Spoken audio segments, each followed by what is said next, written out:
السلام علیکم۔ آج جمعرات ہے، مارچ کی 28 تاریخ۔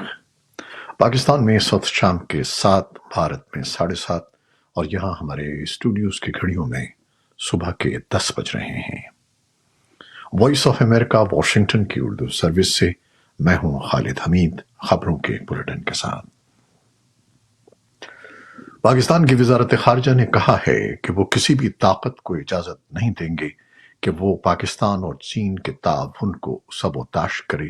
اور اسلام آباد اور بیجنگ مل کر چین پاکستان راہداری، سی پیک کی ترقی اور باہمی تعاون کو فروغ دینے کے لیے مل کر کام کرتے رہیں گے۔ پاکستان کے دفتر خارجہ کی ترجمان ممتاز زہرا بلوچ جمعرات کو معمول کی میڈیا بریفنگ کے دوران وائس آف امریکہ کی طرف سے پوچھے گئے ایک سوال کا جواب دے رہی تھیں۔ دفتر خارجہ نے مزید کہا کہ پاکستان اور چین کا ان عناصر کو یہ پیغام ہے کہ پاکستان اور چین کی دوستی کی علامتوں اور سی پیک کو نشانہ بنانے کی ان کی کوئی کوشش کامیاب نہیں ہوگی، اور اس حملے میں ملوث افراد کو انصاف کے کٹہرے میں لایا جائے گا، اور سی پیک کے تمام منصوبے اور بھاشا پن بجلی کا منصوبہ بغیر کسی رکاوٹ کے جاری رہیں گے۔ چین کی وزارت خارجہ کے ترجمان لن جیان نے بدھ کو پاکستان کے شمال مغربی علاقے بشام میں چینی شہریوں کے قافلے پر ہونے والے حملے کی مذمت کرتے ہوئے پاکستان سے اس واقعے کی جلد از جلد تحقیقات مکمل کر کے اس واقعے میں ملوث افراد کی گرفتاری کا مطالبہ کیا ہے۔ لن جیان نے کہا کہ دونوں ممالک پاکستان میں چینی شہریوں کے تحفظ کے لیے مؤثر اقدامات کو یقینی بنانے کے لیے مل کر کام کر رہے ہیں۔ پاکستان میں ہائی کورٹ کے ججوں کی جانب سے انٹیلیجنس ادارے کی مداخلت کے الزامات کے بعد ملک کے عدالتی امور میں بحث چل رہی ہے۔ یہ بحث اسلام آباد ہائی کورٹ کے 6 ججز کے سپریم جوڈیشل کونسل کو لکھے گئے خط میں عدالتی امور میں انٹیلیجنس اداروں کی طرف سے براہ راست مداخلت اور ججوں کو ہراساں کرنے کے الزامات عائد کیے جانے کے بعد شروع ہوئی ہے، جسے موجودہ سیاسی تناظر میں غیر معمولی سمجھا جا رہا ہے۔ اس معاملے پر وزیر اعظم شہباز شریف نے جمعرات کو چیف جسٹس قاضی فائز عیسیٰ سے ملاقات کی، جس میں اس معاملے کی تحقیقات پر اتفاق کیا گیا۔ وفاقی وزیر قانون نذیر تارڑ کا جمعرات کو اسلام آباد میں ایک نیوز کانفرنس میں کہنا تھا کہ وزیر اعظم نے کہا ہے کہ اس معاملے کی چھان بین ہونی چاہیے، اور اس حوالے سے کمیشن کے قیام کے لیے معاملہ جمعے کو کابینہ کے سامنے رکھا جائے گا۔ پاکستان کی وزارت داخلہ کی جانب سے گزشتہ سال کے اواخر میں تشکیل دی گئی ایک مشترکہ تحقیقاتی ٹیم کی رپورٹ میں انکشاف کیا گیا ہے کہ سن 2019 سے 2023 کے دوران 4 سالوں میں تقریباً 27 لاکھ پاکستانیوں کا ذاتی نوعیت کا data national data base authority NADRA کے ریکارڈ سے چوری کیا گیا ہے اور ڈارک ویب پر فروخت کیا گیا ہے، جس کے بعد اس ڈیٹا کو رومانیہ، ارجنٹائن اور دبئی میں فروخت بھی کیا گیا ہے۔ جے آئی ٹی رپورٹ میں ڈیٹا لیک کرنے میں ملوث ملزمان کے خلاف سخت کارروائی کی سفارش بھی کی گئی ہے۔ پاکستان کی بری فوج کے سربراہ جنرل عاصم منیر سمیت لگ بھگ 27 لاکھ پاکستانی شہریوں کا ڈیٹا لیک ہونے کو ماہرین ایک سنجیدہ مسئلہ قرار دے رہے ہیں۔ ماہرین کا کہنا ہے کہ اگر لیک ڈیٹا میں بائیو میٹرک ڈیٹا بھی شامل ہے تو اس کے سنگین نتائج مرتب ہو سکتے ہیں۔ افغانستان میں امریکی مشن کے ناظم الامور کیرن ڈیکر نے افغان صحافیوں کے ایک گروپ سے آن لائن بحث میں کہا کہ افغانستان کے لیے خواتین سمیت اپنے تمام شہریوں کے حقوق کو یقینی بنانا انتہائی اہم ہے۔ انہوں نے کہا کہ ہماری اطلاعات کے مطابق طالبان نے 50 سے زیادہ ایسے حکم نامے جاری کیے ہیں جن کا تعلق افغان خواتین کی سرگرمیوں سے ہے۔ انہوں نے مزید کہا کہ خواتین سمیت اپنے تمام شہریوں کے حقوق کو یقینی بنانا افغانستان کے لیے اہم ہے، اور یہ اس لیے نہیں ہے کہ امریکہ ایسا کہتا ہے بلکہ اس کی وجہ یہ ہے کہ افغان عوام کی منشا بھی یہی ہے۔ امریکہ نے دہلی کے وزیر اعلیٰ اروند کیجریوال کی گرفتاری کے سلسلے میں اپنے اس موقف کا اعادہ کیا ہے کہ وہ اس پر گہری نظر رکھے ہوئے ہے۔ اس نے یہ بھی کہا کہ وہ ٹیکس اتھارٹیز کی جانب سے بینک اکاؤنٹس منجمد کیے جانے کے کانگریس پارٹی کے الزامات سے بھی باخبر ہے۔ امریکی وزارت خارجہ کے ترجمان میتھیو ملر نے پریس بریفنگ میں کہا کہ امریکہ تمام معاملات میں شفاف، منصفانہ اور بروقت قانونی اقدامات کی حوصلہ افزائی کرتا ہے۔ ان کے بقول ہم نہیں سمجھتے کہ کسی کو اسے مسترد کرنا چاہیے۔ بھارتی وزارت خارجہ نے اس سے قبل کیجریوال کی گرفتاری پر امریکہ کی جانب سے دیے گئے بیان پر سخت احتجاج کیا تھا اور امریکی سفارتخانے میں ڈپٹی چیف آف مشن کو طلب کر کے احتجاج درج کروایا تھا۔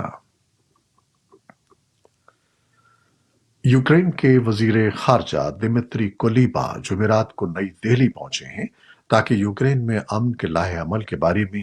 کیف کے موقف کو آگے بڑھا سکیں اور بھارت کے ساتھ تعلقات کو مضبوط کریں۔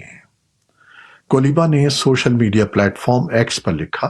کہ یوکرین کے صدر ولادیمیر زیلنسکی اور بھارتی وزیر اعظم نریندر مودی کے درمیان ہونے والی بات چیت کی بنیاد پر ہم امن کے فارمولے پر خصوصی توجہ دیں گے۔ یوکرین امن کے لیے اپنے لائحہ عمل پر آنے والے مہینوں میں روس کی شرکت کے بغیر عالمی رہنماؤں کا ایک سربراہی اجلاس منعقد کرنے جا رہا ہے، جبکہ روس نے یوکرین کے سفارتی اقدام کو مسترد کیا ہے۔ نریندر مودی نے کولیبا کے دورے سے پہلے زیلنسکی اور روسی صدر ولادیمیر پوٹن کے ساتھ گزشتہ ہفتے الگ الگ فون کال پر بات کی تھی۔ اسرائیلی فوج نے جمعرات کو غزہ شہر کے شفا ہسپتال کے ساتھ ساتھ جنوبی غزہ کی پٹی میں خان یونس میں لڑائی کی اطلاع دی ہے۔ حماس کے زیر انتظام غزہ کی پٹی میں وزارت صحت نے جمعرات کو کہا کہ گزشتہ روز 62 فلسطینی مارے گئے ہیں۔ ادھر اسرائیل نے غزہ کے علاقے رفح میں حماس کے خلاف اپنی ممکنہ زمینی کارروائی پر امریکی حکام سے بات چیت کے لیے وفد واشنگٹن بھیجنے پر رضامندی ظاہر کر دی ہے۔ اسرائیلی وزیر اعظم بنیامن نیتن یاہو نے اسرائیل کے دورے پر آئے ہوئے ریاست فلوریڈا کے ریپبلکن سینیٹر رک اسکاٹس کے ساتھ بات چیت کرتے ہوئے کہا کہ اسرائیلی وفد واشنگٹن نہ بھیجنے کے ان کے فیصلے کا مقصد حماس کو یہ پیغام دینا تھا کہ اسرائیل کے خلاف بین الاقوامی دباؤ اسے عسکریت پسند گروپ کے خلاف جنگ ختم کرنے پر آمادہ نہیں کر سکتا۔ اقوام متحدہ کے عالمی ادارہ خوراک WFP نے ایک بار پھر دہرایا ہے کہ شمالی غزہ میں 2 سال سے کم عمر کا ہر 3 میں سے ایک بچہ شدید غذائی قلت کا شکار ہے،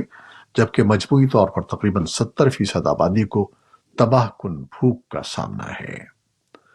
WFP کے علاقے کے لیے کنٹری ڈائریکٹر میتھیو ہولنگ ورتھ کے مطابق غزہ کے بچے بھوک اور تھکے ہوئے ہیں، ایسے میں قحط کو روکنے کے لیے بڑی مقدار میں فوری غذائی امداد کی ضرورت ہے۔